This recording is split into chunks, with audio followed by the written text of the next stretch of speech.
नमस्कार। मैं डॉक्टर झरना पटेल नेचुरोपैथिक की डॉक्टर हूं और न्यू डाइट सिस्टम की मोटिवेशनल स्पीकर हूं।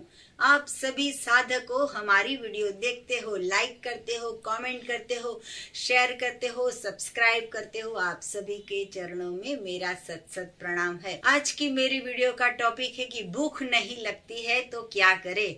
बहुत सारे लोग ऐसा क्वेश्चन पूछते हैं कि 3 दिन से भूख नहीं लगी है, या रियल भूख नहीं लगती है, या खाने का मन नहीं होता है, मुंह कड़वा हो गया है, या बार बार वॉमिट जैसा हो रहा है, पेट में गुड़गुड़ आवाज आ रही है, या पेट में कुछ मचल रहा है, जी मचल रहा है, तो क्या करे।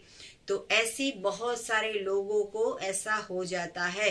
आपके हस्बैंड हो या आप हो या आपके बच्चे हो तो आपको पता ही होगा कि पूरे वीक में जो ऑफिस जाते हैं, जॉब जाते हैं, बिजनेस जाते हैं, स्कूल जाते हैं, कॉलेज जाते हैं, उन लोगों को मंडे टू सैटरडे चालू होता है, लेकिन संडे को छुट्टी होती है। लेकिन जो गृहिणी होती है, लेडीज होती है, माँ होती है, उनको या वाइफ होती है, उनको पूरे हफ्ता या पूरा महीना या पूरे साल किचन में खाना पकाना पड़ता है। उनको कभी छुट्टी नहीं होती है। सुबह शाम दोपहर रात खाना पकाते रहते हैं और वैसे ही हम खाना खाते रहते हैं।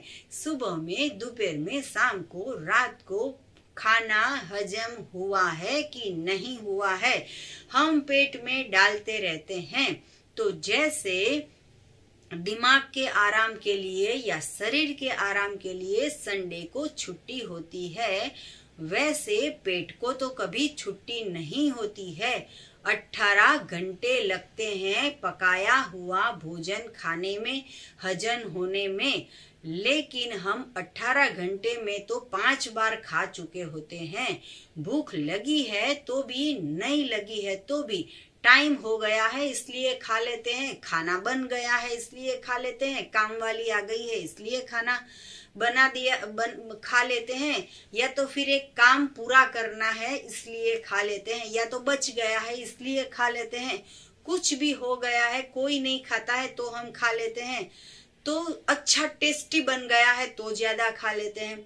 तो जब भी हम पेट के ऊपर अत्याचार करते हैं, हम पेट के डस्टबिन बना के रख देते हैं। दाल चावल रोटी सब्जी चाय दूध आइसक्रीम छाछ खट्टा तीखा मीठा सारी चीज हम पेट में डालते रहते हैं। घर का भी, बाहर का भी, होटल का भी, और फिर शादी में जाते हैं तभी तो हद कर देते हैं। कितनी सारी वैरायटी होती है, सारी डाल देते हैं पेट के अंदर। खट्टा भी, मीठा भी, तीखा भी, कुछ भी पेट के अंदर डालते रहते हैं और फिर पेट थक जाता है, पेट खराब हो जाता है और फिर सिस्टम बिगड़ जाती है और फिर हमें भूख लगनी बंद हो जाती है, डकारें आने लगती है। ऐसा होता है कि मुंह से खाना वापस बाहर आ जाएगा, या खट्टा खट्टा बाहर निकल रहा है, या तो फिर एसिडिटी हो रही है, पेट इतना बड़ा बाहर आ जाता है।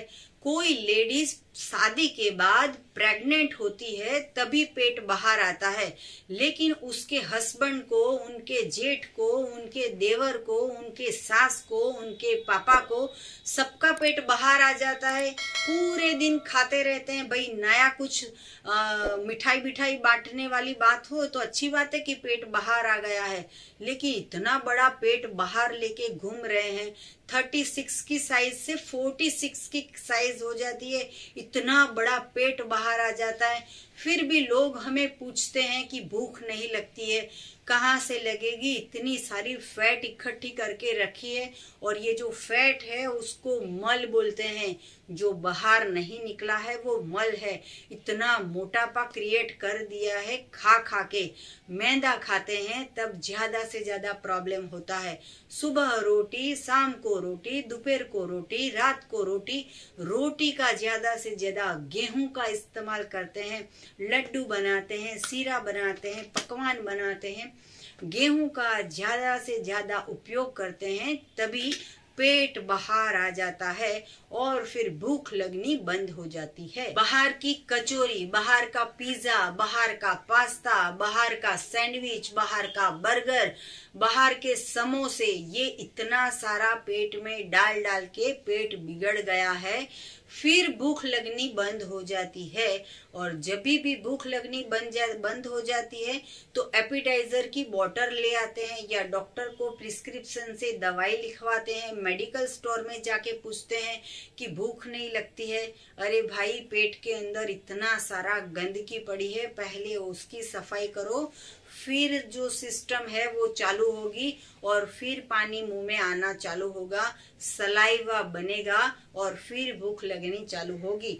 तो जब भी ऐसा प्रॉब्लम हो जाता है तो एनीमा कीजिए, पेट की सफाई कीजिए, आंत की सफाई कीजिए, कॉलोन की क्लीनिंग कीजिए। ये अपने आप अपने बाथरूम में खुद घर पे करना है, कभी भी कर सकते हो। तो ये एनीमा पॉट अगर आपको चाहिए तो ये ही वीडियो के नीचे डिस्क्रिप्शन बॉक्स में हमारी वेबसाइट है, वहां से भी ऑर्डर करके आप मंगवा सकते हो। तो जब भी एनीमा करोगे तो गंदगी बाहर निकल जाएगी और फिर अच्छा खाएंगे तो गंदगी बननी बंद हो जाएगी। तो अच्छा क्या खाएंगे? तो गॉड मेड है वो खाना है, जो सन कुक फूड है वो खाना है, जो परमात्मा बनाता है वो फूड खाना है, जो किचन में पकता है वो फूड नहीं खाना है। तो लिक्विड का ज्यादा से ज्यादा सेवन करना है। 1 गिलास पानी में एक पूरा नींबू निचोड़ के पीना है। उसमें आप मरी डाल सकते हो, ब्लैक पेपर, या तो फिर उसमें संचल पाउडर डाल सकते हो, ब्लैक सॉल्ट, या तो उसमें सिंधव नमक डाल सकते हो। तो हमारे पास सिंधव नमक और ब्लैक सॉल्ट की भी एजेंसी है, वो भी आप ऑर्गेनिक मंगवा सकते हो, या तो फिर आप उसमें हनी डाल सकते हो, काकवी डाल सकते हो, गुड़ डाल सकते हो। सबसे अच्छा इंग्रेडिएंट्स ये है अदरक। तो अदरक का इस्तेमाल करना है। 10 ग्लास पानी में 100 ग्राम अदरक मिला के उसका जूस बना के, पाउडर बना के, उसकी पेस्ट बना के अदरक आपको डाल के पीनी है। पेट के अंदर एपिटाइजर का काम करेगा और ये अदरक से कोई साइड इफेक्ट नहीं होती है। तीखा हो सके इतना पानी करके फिर वो अदरक का नींबू में डाल के पानी पीना है।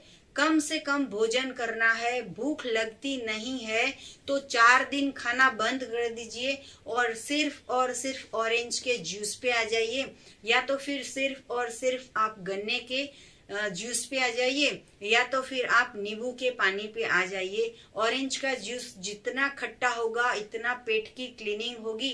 जितना खट्टा पियोगे, अब आप बोलोगे कि डॉक्टर्स ने मना किया है खट्टा नहीं खाना है, ऑरेंज नहीं पीना है, या तो फिर आपको गन्ने का जूस नहीं पीना है, या तो फिर नारियल पानी नहीं पीना है, या तो फिर नींबू नहीं पीना है, तो या तो फिर डॉक्टर की दवाइयाँ खाओ पूरी जिंदगी, या तो फिर कुदरत का बनाया हुआ लेमन खाओ, कुदरत का बनाया हुआ ऑरेंज पियो, कुदरत का बनाया हुआ नारियल पानी पियो, या तो फिर हॉस्पिटल में जाके ग्लूकोज के बाटले पियो। ये 2 चॉइस है आपके पास। तो या तो डॉक्टर का मानिए या तो फिर कुदरत का मानिए। मेरा भी मानने की जरूरत नहीं है, सिर्फ और सिर्फ ईश्वर का मानिए, परमात्मा का मानिए, प्रभु का मानिए। ईश्वर ने जो बनाया है उससे हमें सर्दी नहीं होती है, खांसी नहीं होती है, बलगम नहीं होती है, कफ नहीं होता है, डायरिया नहीं होता है, वॉमिटिंग नहीं होती है, बुखार नहीं आता है। लेकिन जो किचन में पकता है उसकी वजह से सारे प्रॉब्लम आते हैं। तो पेट की डाइजेस्टिव सिस्टम बंद हो गई है तो 3 दिन खाना बंद कर दो। ये जो दांत है, दांत का इस्तेमाल ही नहीं करना है, कुछ भी नहीं चबाना है, सिर्फ और सिर्फ 3 दिन जूस पे आ जाइए। लगातार 3 दिन नींबू का पानी अदरक डाल के पीना है। ज्यादा से ज्यादा उसमें मिंट डाल के पियोगे तो भी चलेगा, ग्रीन जूस पी लोगे तो भी चलेगा, गोलगप्पे का पानी बना के पी लो तो भी चलेगा। मैजिक जूस नाम की मेरी वीडियो है, मिरेकल जूस नाम की मेरी वीडियो है, रेचक जूस नाम की मेरी वीडियो है, या ग्रीन जूस नाम की हमारी वीडियो है। ABC नाम की हमारी वीडियो है। तो ये जो सारी वीडियो है उसमें हमने बताया है कि ज्यादा से ज्यादा विटामिन कैसे मिलेंगे, न्यूट्रिशन कैसे मिलेंगे, सत्व तत्व पौष्टिक वस्तु हमें कैसे मिलेगी, कैसे विटामिन मिलेंगे। ये सारी जो चीज है वो नेचुरल फॉर्म में लोगे तब हमारी डाइजेस्टिव सिस्टम ठीक हो जाएगी।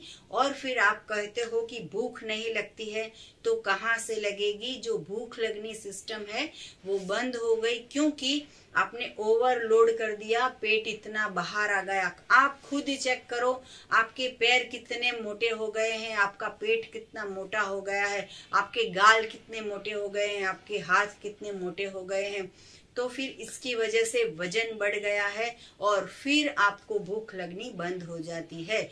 मुंह में सलाइवा नहीं बनता है, तो ऐसा कीजिए कि मुंह में जो खजूर होती है उसका ठिलिया मुंह में रखिए, पूरे दिन उसको घुमाते रहिए तो सलाइवा बननी चालू हो जाएगी। ये जो मेरी वीडियो बना रहा है नृपेश, मेरा बेटा है, तो वो जो छोटा था तो मैं भी उसको लेके 5 साल का था, 6 साल का था, 7 साल का था, तो मैं भी उसको हर तरह से एलोपैथी के डॉक्टर के पास, होम्योपैथी के डॉक्टर के पास, सबके पास, वैद्य के पास और आयुर्वेद के पास जा जाके लिखवा के आती थी कि इसको भूख नहीं लगती है, इसको क्या खाना दूं, इसको कुछ एपिटाइजर लिखवा के दो। तो मैं कितनी सारी बोतलें इकट्ठे करके उसको पिलाती रहती थी, क्योंकि उसको रोटी पसंद नहीं थी, दाल पसंद नहीं थी, चावल पसंद नहीं था, खिचड़ी पसंद नहीं थी, पराठा पसंद नहीं था, एक भी सब्जी पसंद नहीं थी। तो मैं तंग हो गई थी कि क्या इसको खिलाऊं। तो हर एक डॉक्टर के पास जाके इतनी महंगी महंगी बॉटल्स लाती थी, इतने महंगे एपिटाइजर लाती थी, इतने सारे कंसल्टिंग चार्ज चुका दी थी। मैं डॉक्टर होने के बावजूद भी ये नहीं समझती थी कि नेचुरल फूड खाना चाहिए, और हम किचन में खाना पकाते रहते थे। और जब हमें ये पता चला कि एपिटाइजर मतलब कि रियल भूख कब लगेगी, जब मुंह में सलाइवा बनना चालू होगा, तो वो तब बनेगा जब हम नेचुरल फूड खाएंगे। तो मेरे बेटे को भी मैंने बहुत सारी दवाइयां पिला दी, और जब हमें पता चला कि रॉ फूड खाना है तो आज कोई प्रॉब्लम ही नहीं रहा है। सुबह में जूस पी लेता है मेरा बेटा, दोपहर को ढेर सारे फल खा लेता है, शाम को ढेर सारे सलाद खा लेता है। उसको पकाया हुआ भोजन खाना ही नहीं था, तो फिर उसको कहाँ से भूख लगेगी। और आज तो मुझे कहना ही नहीं पड़ता है कि बेटा केले खा लो। 4 केले बाहर जाता है, लेके आता है, खुद खा लेता है, मेरे लिए डजन लेके आता है। बाहर जब भी घूमने जाता है गन्ने का जूस पी के आता है, गन्ने मेरे लिए लेके आता है, जूस बना के लेके आता है, नारियल पानी लेके आता है। तो जिस चीज पे हमें प्यार आता है, जो कुदरत बनाती है, जो सनलाइट की मदद से, सूर्य प्रकाश की मदद से जो भगवान हमारे लिए भोजन बनाता है, वो हम खाएंगे तो रियल भूख लगनी चालू होगी। लेकिन पेट के अंदर तो समोसे पड़े हैं, पेट के अंदर तो कचौड़ी पड़ी है, पेट के अंदर तो पिज्जा पड़ा है, या दाल चावल पड़ी है, या खिचड़ी पड़ी है, या चाय पड़ी है, या दूध पड़ी है, उसकी सफाई करनी पड़ेगी। तो एनीमा करोगे तो ही आपको ये प्रॉब्लम ठीक होगा, और आपका प्रॉब्लम जल्दी से ठीक हो जाए, ऐसी हमारी शुभकामनाएं हैं। आप सदा स्वस्थ रहो, खुश रहो, तंदुरुस्त रहो, ऐसी हमारी शुभकामनाएं हैं। जब भी भूख नहीं लगती है तो 3 दिन आप जूस पे आ जाओगे, प्रॉब्लम सॉल्व हो जाएगा। 1 दिन का निर्जला करोगे, प्रॉब्लम सॉल्व हो जाएगा। इसके लिए पेट को रेस्ट करवाना है और कुछ भी नहीं करवाना है। ज्यादा इंक्वायरी आपको करनी हो तो इसके लिए मेरा फोन नंबर है 9824317955। सुबह में 10 बजे और 12 बजे के बीच में आप हमारा संपर्क कर सकते हो। थैंक यू, आभार, प्रणाम, बाय।